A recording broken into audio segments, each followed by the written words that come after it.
हल्लीच्या काळात लोक आपल्या आरोग्याकडे दुर्लक्ष करून निष्काळजीपणे वागताना दिसतात. हे चित्र भविष्याच्या दृष्टीने अतिशय भयानक आहे. आपण आपल्या शरीराची थोडी जरी काळजी घेतली तरी आपली शारीरिक प्रकृती निरोगी राहू शकते. पण हे ध्यानात घेणार कोण? मनाला वाटेल तसं भटकणं, खाणं पिणं, आजारपण आलं की डॉक्टरांकडे जाणं, हे जणू आपण ठरूनच टाकलं आहे. आरोग्यशास्त्र व योगशास्त्र यांचा आणि आपला काही संबंध आहे किंवा नाही याचा आपण विचारच करत नाही. पूर्वीच्या काळी लोकांचे जीवन कष्टमय होते. शेतातले पिकवलेले खाण्यात असायचे. प्रवास पायी असायचा, म्हणून आपोआपच त्यांच्याकडून व्यायाम घडायचा. ती दीर्घकाळ निरोगी व सुदृढ राहू शकली. आजच्या काळात नातवंडांची मुलं मांडीवर खेळवायचं भाग्य मिळणारी व्यक्ती नशीबवानच म्हटली पाहिजे. कारण आज जगात आजार वाढलेले आहेत. कोरोनासारख्या महामारीच्या आजारातून आपण सुखरूप बाहेर पडलो. पण वाढत्या रोगांना समर्थपणे तोंड द्यायचे असेल तर आपली रोगप्रतिकारक शक्ती वाढवली पाहिजे.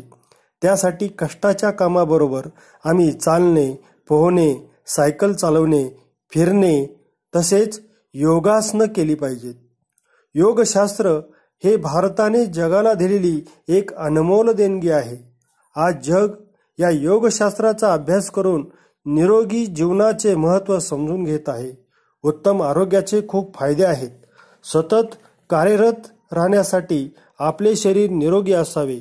विचार करा, डोळ्यात सारा कचरा गेला, दातात खाद्यपदार्थाचा एखादा कण अडकला, पायाला काटा टोचला, डोके दुखत असेल, ताप आला असेल तर कामात मन लागतं? नाही ना. पैसा कमवण्यासाठी आपण जेवढी मेहनत करतो तेवढीच मेहनत हे शरीर टिकवण्यासाठी केली पाहिजे. कारण सिर सलामत तो पगडी 50. समोर पंचपक्वानाचे जेवण आहे पण दात नाहीत, काय उपयोग? म्हणून शरीर हे ईश्वराचे मंदिर आहे. हे मंदिर सतत कार्यरत ठेवणे, स्वस्थ व सुंदर ठेवणे हे तुमच्या आमच्या हातात आहे. कारण निरोगी शरीरातच परमेश्वराचे निवासस्थान असते. हे शरीर बिघडण्याची अनेक कारणे जरी असली तरी ते टिकवण्यासाठी आहाराचे जेवढे महत्त्व आहे तेवढेच महत्त्व व्यायामाचे देखील आहे. आपले पूर्वज सुदृढ मजबूत होते याचे कारण त्यांचे जीवन कष्टमय व श्रममय होते. आज आम्हाला कष्टाशिवाय प्रत्येक गोष्ट पाहिजे. आपले हृदय जे आपल्यासाठी सतत चालते त्यासाठी तर आपण चाललं पाहिजे. कष्ट केले पाहिजेत, योगासने केली पाहिजेत. खरं तर संपूर्ण जगभर योगा डे साजरा केला जातो. त्याविषयी वर्तमानपत्रे, TV वाहिन्यांवर योगासनांच्या चित्रफिती झळकतात, त्या एक दिवसापुरत्या. मला वाटतं आपण आपल्यासाठी दररोज योगा डे साजरा केला पाहिजे.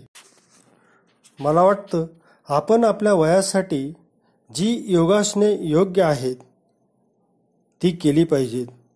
त्यामध्ये बैठे प्रकार असतील, वाकून उभं राहून हातावरचे, पाठीवरचे जे प्रकार जमतील ते नित्यनेमाने करूयात. त्यामुळे श्वसनतंत्र, पचनसंस्था, स्नायू, रक्ताभिसरण या क्रिया सुधारतील.